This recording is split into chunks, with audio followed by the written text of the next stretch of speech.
Hey folks, we are just weeks away from the biggest party of the summer. That's not that much of a party, more than a limited one. Nia Jax released indefinitely, Shane McMahon's return to Monday Night Raw, doing an official Fight Club, the Riot Squad reunion, and of course, Randy Orton versus Drew McIntyre. To be totally honest, I'm only concerned about Drew McIntyre and Randy Orton because it has at least some semblance of both different cloths, colliding with each other over the generational talent that's been gifted everything, and the guy who's been fired from the business, and now over hard work and dedication and years in the indies, fighting himself back to finally get where he is in his life and become world champion. That's the only thing I can get off of all of this. Over like 4 segments of Shane McMahon doing this Raw Underground BS that particularly is some semblance to at least show some unorganized legitimacy to show that he could be a badass. I thought this is about to be a one night thing for Shane, so he can probably have a managerial position for some top guy on Raw, and then some reason Dolph Ziggler was there.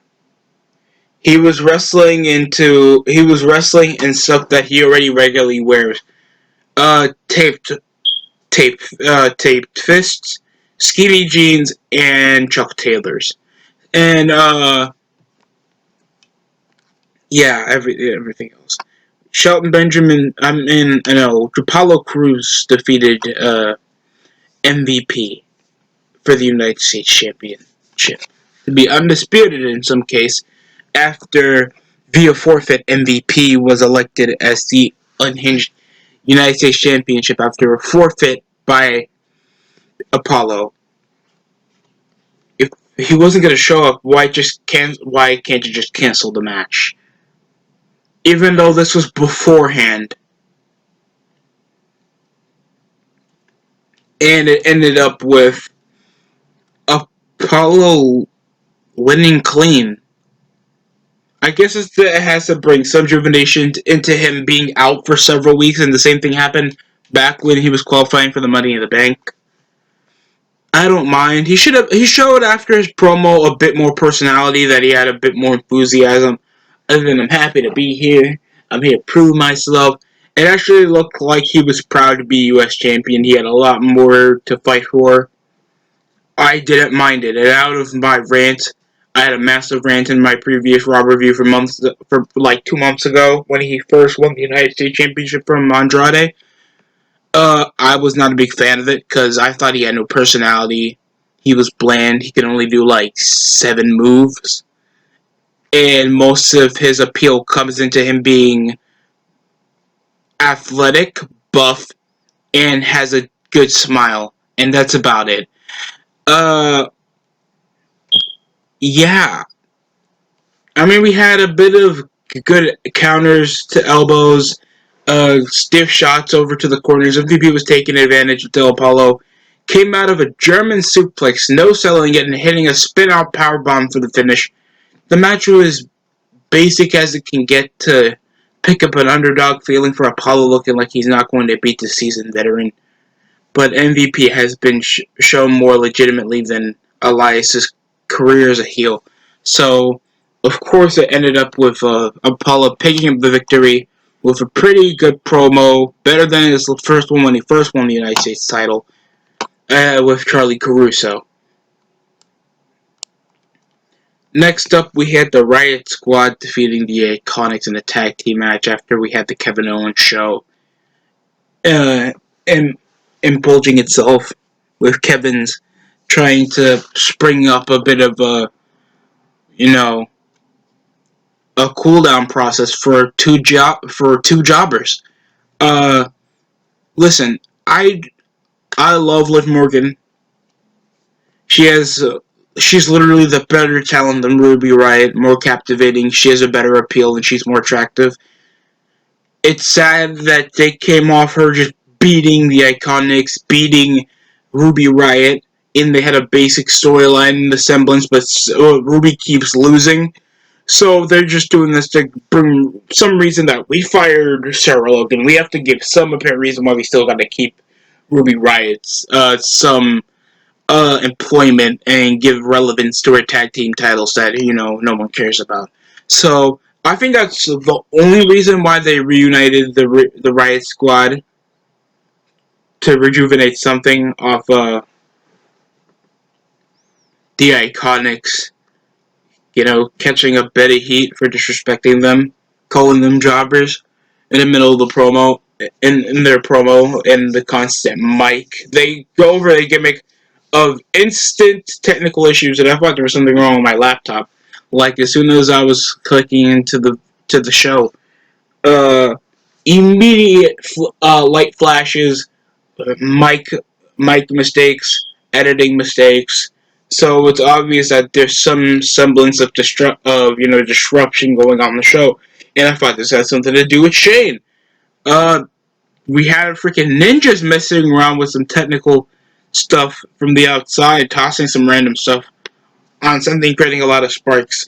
I could care less. We also had some random stuff tossed around here where the interviewer just randomly this box of shit is obviously a cause of all the technical difficulties going on here on Raw and stuff. I lost. I never got my journalism degree ever.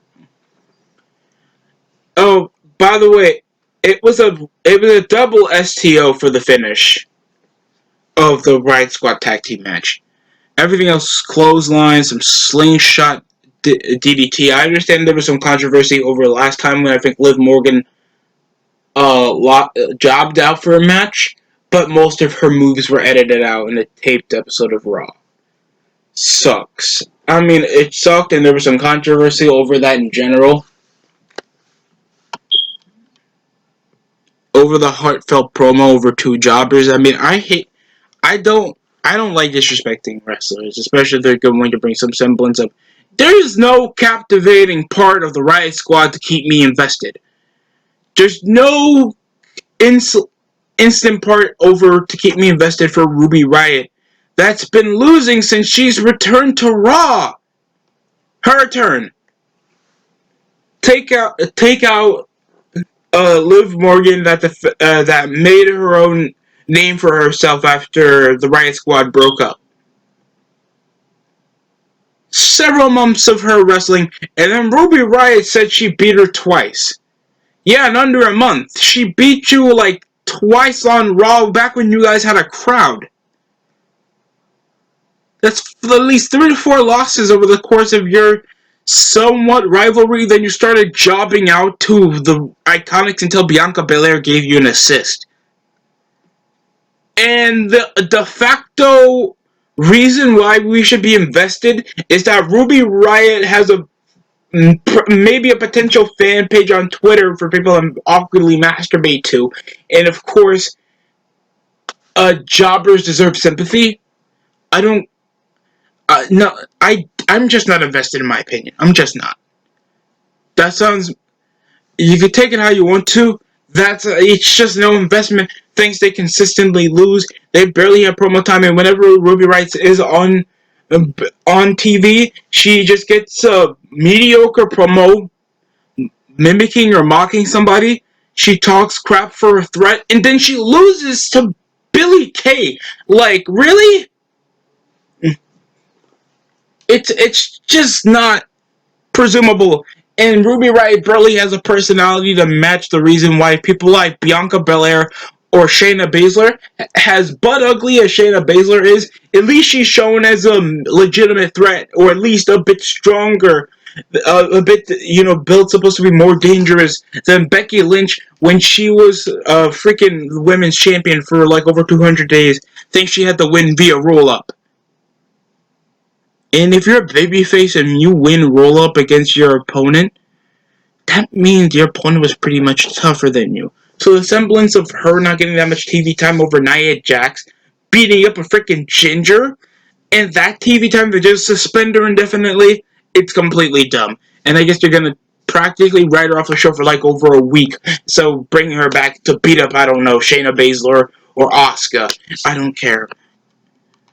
We also had a pretty decent promo involving McIntyre over the recent assault after McIntyre defeated Ziggler for the WWE Championship the previous week on Raw.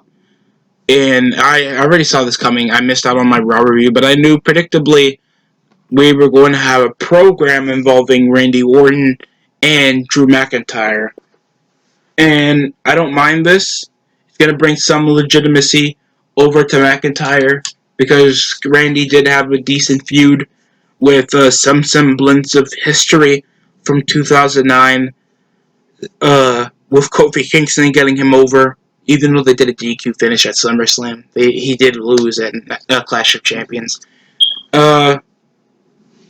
It's nice, I guess, in the promos that came around, just a clash of ideas and a clash of different paths in life, so especially their life in the WWE. Well, it was super heartfelt.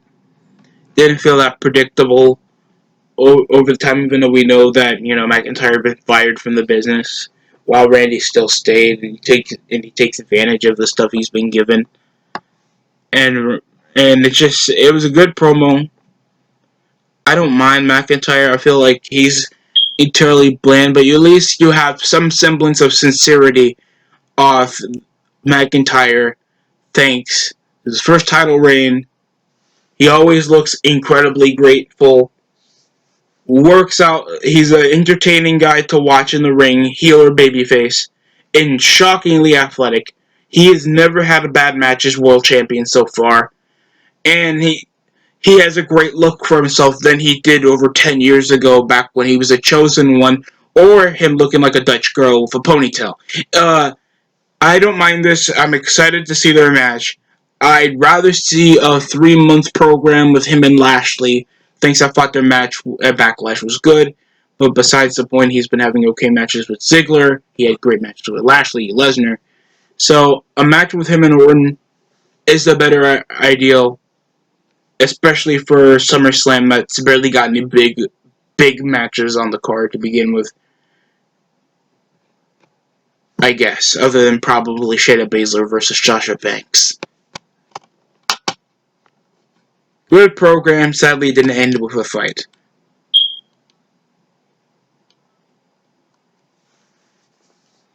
We had also Kevin Owens confronting Ric Flair, Ric Flair telling Kevin Owens becoming too much of a guidance counselor lately, and Owens says that he's just trying to be a locker room leader, unlike Orton. And he's in the factoid it led to Owens challenging Orton next week on Raw. And we understand that Orton's semblance of not getting over that was shown, not getting anybody over. Even though I think he did a decent job of Roman Reigns. Kofi Kingston. He's did a lot, and He's tried. I'll give him that. Even though I think like Orton's incredibly bland unless he has a manager or at least somebody with him to at least foil him or at least advance him more in the promo to make him feel legitimate. He tries. So at least we have something to get you excited for next week. Kevin Owens' work rate, and knowing that Kevin Owens will always be more entertaining with a person that's more entertaining with him. Nia Jax received a suspension indefinitely off Pat Buck from a WWE official after an accident in a match against Shayna Baszler last week on Raw, and it ended up with her half-assingly trying to tear off the dress shirt from Pat Buck. There seemed to be some tan stains on him, and Nia Jax looking like a awesome Kong out of work, just absolutely gets livid, walks out looking like she just figured out she's double pregnant, and just absolutely leaves.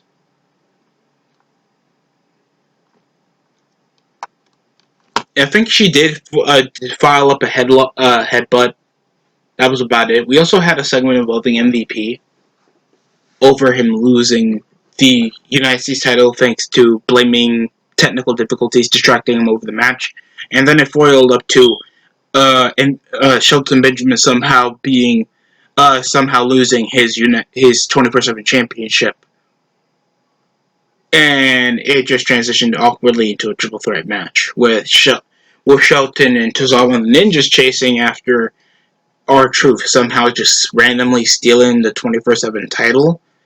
Even though I thought the 24/7 title was supposed to be out for everybody. Like, I like R-Truth.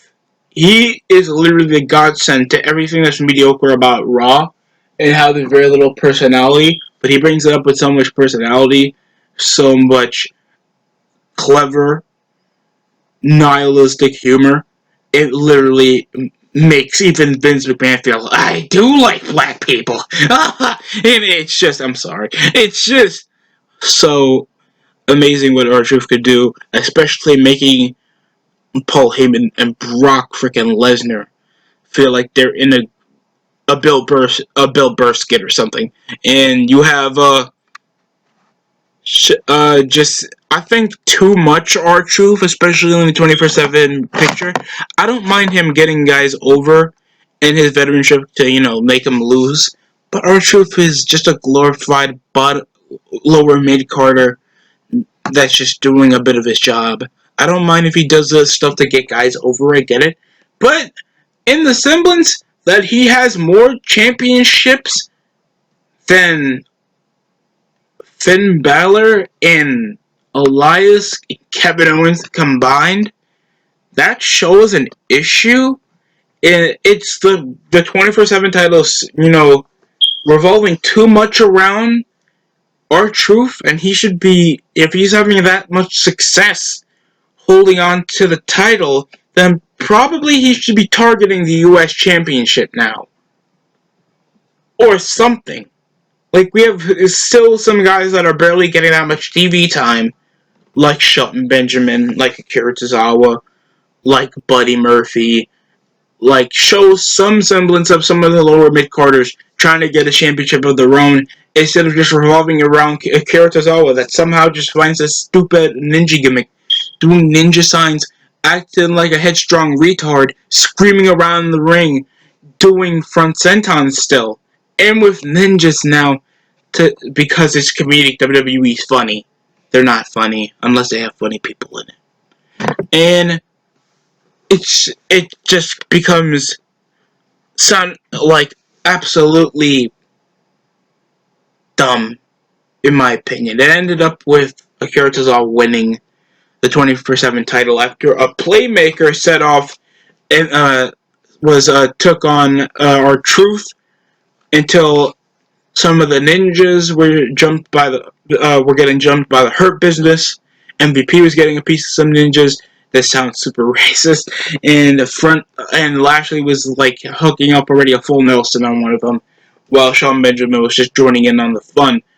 And it ended up with a front senton from Akira Tozawa from the top to win the 24/7 title, and he runs off with it.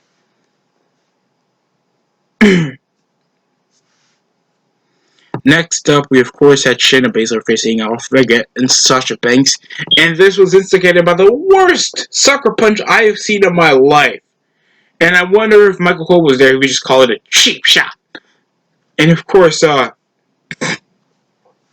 ended up in a no contest because of personal issues with Asuka noticing that she lost the women's title to Sasha Banks to count out because they jumped Kairi Sane. And it ended up with Asuka hitting a roundhouse, jumping Sasha Banks, ending in a DQ until Sasha Banks made a challenge over to see who faced her off at SummerSlam for the Raw Women's title. These are two SmackDown Superstars, by the way. Two SmackDown Superstars already holding the women's tag, Raw and SmackDown titles. They are currently the most accomplished unit in the business right now, holding on to every women's championship, while Nia Jax is having an issue with a freaking ginger Liv Morgan is literally in a jobber faction again. The Iconics are doing nothing, and Lacey Evans and Naomi are literally having like a freaking blood racist feud for a karaoke contest. Like, it's already bad as it is. And Mandy Rose and Sonya Deville feuding that would with a segment that could have been good back in January or like April or something.